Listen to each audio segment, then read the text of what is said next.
राम कृपा बिनु सुलभ न सोई। बिना राम जी की कृपा के आपको सत्संग मिलने वाला नहीं है। जिस पर कृपा है प्रभु राम की, जिन पर कृपा है प्रभु राम की। जय बोलो बागेश्वर धाम की, जिन पर कृपा है प्रभु राम की, जिन पर कृपा है प्रभु राम की। जय बोलो बागेश्वर धाम की, जय बोलो बागेश्वर धाम। जिन पर राम जी की कृपा होती है उन्हें सत्संग प्राप्त होता है। आहा, लेकिन राम जी की कृपा महाराज संभव कैसे हो? ये कैसे पता लगेगा कि हम पर राम जी की कृपा हुई कि नहीं हुई? देखो, इस 12 जिले के अंतर्गत राजस्थान में करोड़ों लोग रहते हैं, लेकिन कथा में वही आकर बैठे हैं जिन्हें राम जी ने बुला रखा है।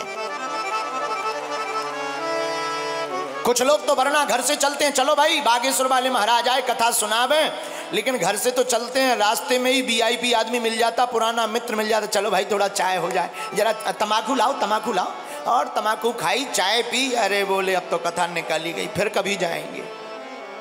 ये क्या है? राम कृपा ना होने का प्रभाव।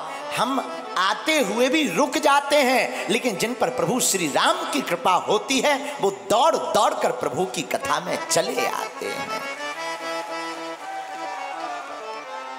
गोस्वामी श्री तुलसीदास जी कहते हैं सत्संग में आओ। बोले क्यों? सत्संग में आने वाला व्यक्ति बैठे हुए बिना प्रयागराज जाए स्नान कर लेता है। बोलो सीताराम। प्रयागराज क्या है? प्रयागराज है संगम। और देखो भाई, संगम में हम लोग जाएंगे, डुबकी लगाएंगे, किराया लगाएंगे, टिकट लगाएंगे, धक्का मुक्की खाएंगे, कई बार परेशानियां भी झेलनी पड़ती हैं, तब जाकर के संगम का स्नान का फल मिलता है। और संगम के स्नान का फल भी जीते जी नहीं प्राप्त होता, मरने के बाद। अच्छा, लेकिन फिर कथा में क्या फायदा है? भैया, कथा में जो आकर बैठता है उसे प्रयागराज जाने की आवश्यकता नहीं है। स्वयं तीर्थराज प्रयाग चलकर के कथा में दौड़े चले आते हैं। इसलिए कथा का गोता जो लगाता है वह प्रयागराज के स्नान का फल पाता है। इसलिए गोस्वामी जी कहते हैं राम कृपा बिनु सुलभ न सोई। राम जी की कृपा के बिना सुलभ नहीं है। बोले क्या? बिनु सत्संग विवेक न होई। राम कृपा बिनु सुलभ न सोई। बिना सत्संग के विवेक नहीं जागता। दूसरी बात,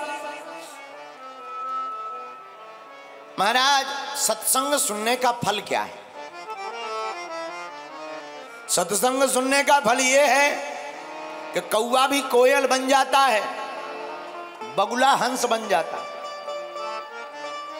महाराज फिर तो ये बड़ा चमत्कारिक है। ऐसा चमत्कार तो बड़ा अद्भुत है कि कौवा कोयल बन जाए, बगुला हंस बन जाए। क्या कहना इस चमत्कार का? अरे बोले नहीं समझो। बोले कैसे? बोले कौवा और कोयल में अंतर क्या है? दोनों दिखाई देने में तो एक जैसे काले दिखाई पड़ते हैं, लेकिन इन दोनों की पहचान कब होती?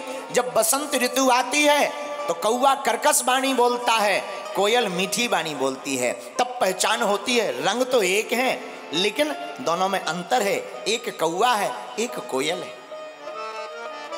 महाराज आपकी कथा में फिर कौवा कोयल कैसे बन सकता? रामायण में एक घटना घटी है। कौन सी? मधुर बचन तब बोल्यों कागा। मधुर बचन तब बोल्यों कागा।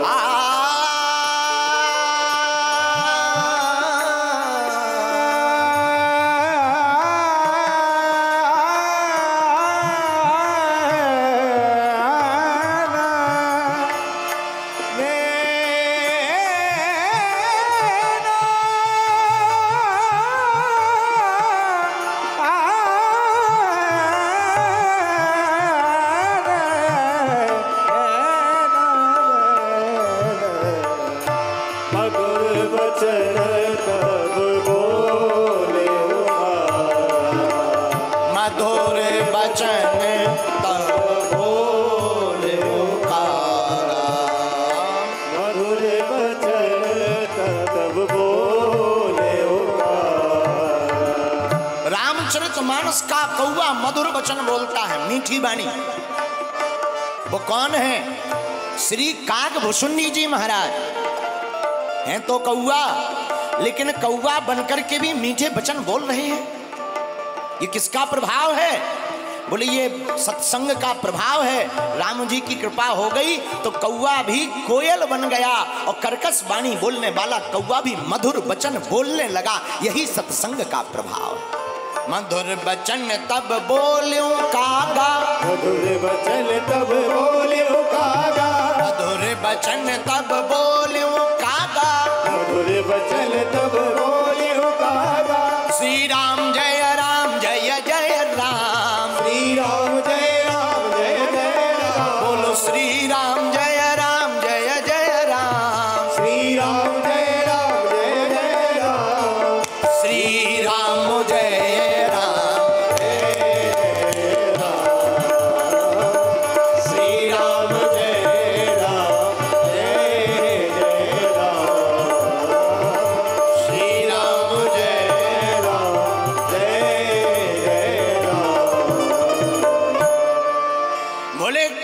चमत्कार क्या है? बोले कौवा भी कोयल बन जाता है। तो क्या कौवा बदल जाता है? बोले नहीं नहीं नहीं, कौवा तो वही रहता है, बस जो कर्कश वाणी है वो मीठी हो जाती है। वही हम तुम लोगों से कहना चाहते हैं। राजस्थान के पागलों, जो सत्संग में आकर के गोता लगाता है उसके अवगुण बदलकर सद्गुणों में परिवर्तित हो जाते हैं। यह सत्संग का प्रभाव है। यही सत्संग की देखो, सत्संग का रंग जिसके ऊपर चढ़ जाता है उसकी जिंदगी में उमंग भर जाता है। इसीलिए तो हनुमान जी महाराज प्रभु चरित्र सुनबे को रसिया, राम लखन सीता मन बसिया। इसलिए तो श्री हनुमान जी महाराज प्रभु के चरित्र को सुनने के लिए हमेशा आतुर रहते हैं। विद्यावान हनुमान जी महाराज कम थोड़ी है।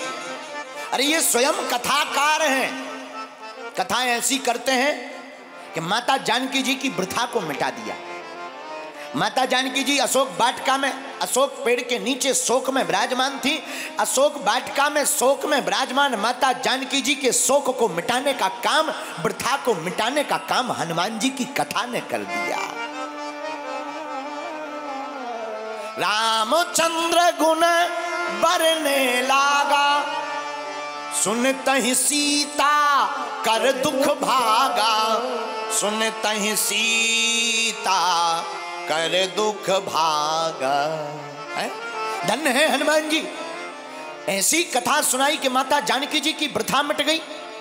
ऐसे कथाकार हनुमान जी से भी कोई पूछे कि तुम्हें पसंद क्या है, तो प्रभु चरित्र सुनबे को रसिया, राम लखन सीता मन बसी। वो हनुमान जी भी कहते हैं अंजनानंदनम वीरम जानकी शोकनाशनम।